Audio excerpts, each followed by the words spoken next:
જેતડા 3 રસ્તા પાસેથી વિદેશી દારૂ ભરેલી ગાડી ઝડપી લીધી। પોલીસને ખાનગી બાતમી મળતા વોચ ગોઠવી હતી।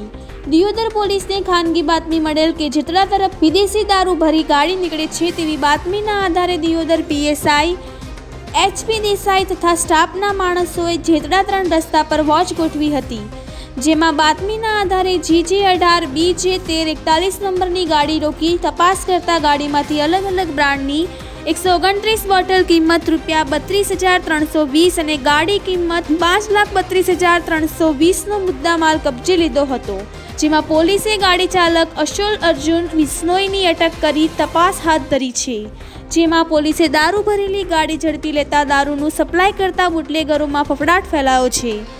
રિપોર્ટર રાજ કચ્છર, બનાસકાંઠા।